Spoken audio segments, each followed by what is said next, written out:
আজান দিতেছে শুনতেছেন। অবশেষে দেখলো পরীক্ষার পরে। আসসালামু আলাইকুম রহমতুল্লাহ।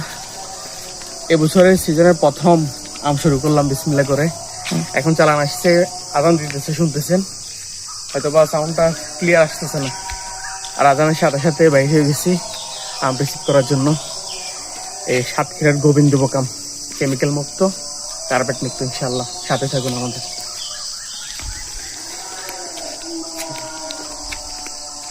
আম রিসিভ করার জন্য আমাদেরকে প্রত্যন্ত অঞ্চল থেকে, আমাদের গ্রাম থেকে মেন রোডে যাইতে হয়, হাইওয়েতে যাইতে হয়।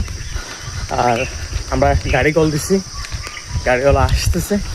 তো গাড়িওয়ালা আসতে আসতে আমরাও একটু এগিয়ে যেতেছি গাড়ি ধরতে, যেন তাড়াতাড়ি আম রিসিভ করতে পারি, কারণ বাস আমাদের জন্য দাঁড়াবে না।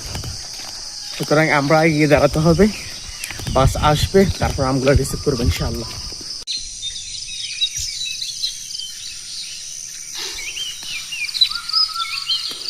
হাঁটতে হাঁটতে অনেক দূর চলে আসছি গাড়ির জন্য। গাড়ি এখনো আসেনি, অপেক্ষা করতেছি বসে বসে। গাড়ির অপেক্ষায় আছি, ইনশাআল্লাহ খুব শীঘ্রই গাড়ি আসবে, আম রিসিভ করবো।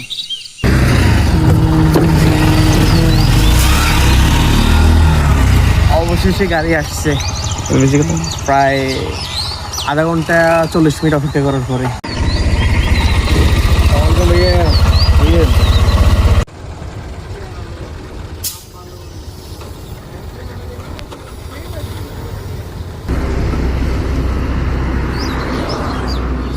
আমরা অবশেষে সকালের নাস্তা পানি শেষ করে গাড়ির জন্য অপেক্ষা করতেছি। এই হাইওয়ের পাশে গাড়ি আসতেছে।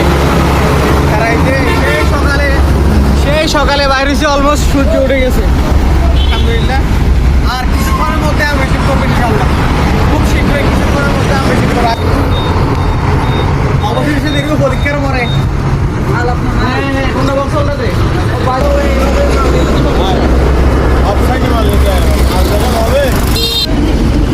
ছোট ছোট গাড়িটা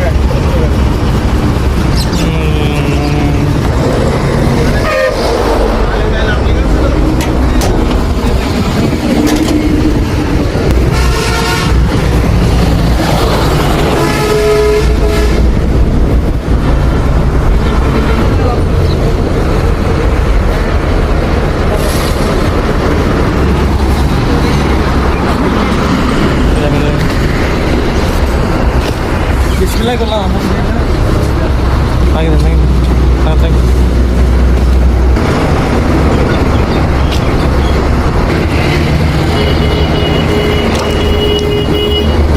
শুধু বাসে শুধু আম না, দেখছেন মাছের ফোনও আসতেছে। এই যে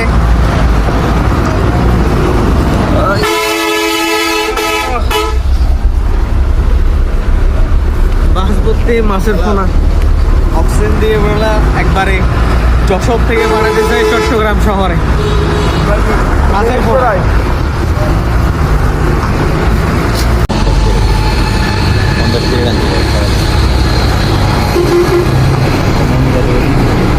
সাতক্ষীরার গোবিন্দভোগ আম সিজনের প্রথম আম, দেখেন কেমন হয়।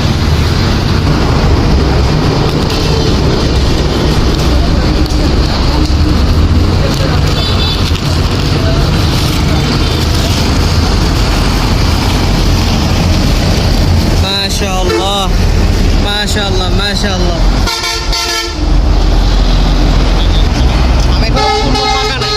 এখনো পূর্ণ পাকা পাইতেছি না। পূর্ণ না পাকলে এই আমটা কেটে স্বাদ পাবো না, এটা শক্ত। এখন এটা যারা আমাদের থেকে নেবেন তারা অবশ্যই ঘরে রেখে মঞ্জিয়ে একটু সময় নিয়ে খাবেন। আমগুলো সময় নিয়ে খাইলে, ভালো করে মঞ্জিয়ে খেলে এগুলো প্রচুর মিষ্টি হবে, ভালো মিষ্টি হবে। মঞ্জিয়ে খাওয়া পর্যন্ত পাইতেছি। সিজনের প্রথম গোবিন্দভোগ আম নিয়ে এসেছি আলহামদুলিল্লাহ। আজকে নতুন চালান, প্রথম চালান। এখন আপনাদেরকে আমটা কেটে দেখাবো ইনশাআল্লাহ। এখন আপনাদেরকে আমটা কেটে দেখাবো কেমন কোয়ালিটি। আমার হাতে আমটা কিন্তু ভালো করে পাকে নাই, কিছুটা কালার চেঞ্জ হয়েছে, সামান্য নরম হয়েছে। আপনারা যারা আমগুলো নেবেন তারা প্রপারলি পাকিয়ে সুন্দর করে নরম করে মন দিয়ে খাবেন কিন্তু। বিসমিল্লাহ।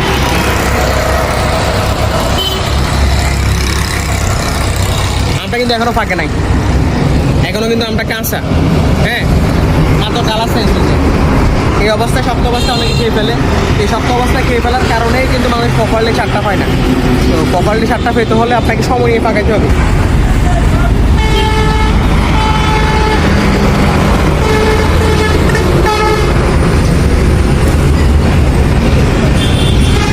আমরা মাত্র মরছে, একটু কালার চেঞ্জ হচ্ছে, এটা অন্তপক্ষে করে 2 থেকে 3 দিন রেখে তারপর খেতে হবে। আর যারা এর আগে আমটা কেটে ফেলবেন, খেয়ে ফেলবেন, সঠিক স্বাদটা পাবেন না, সঠিক স্বাদটা পাবেন না।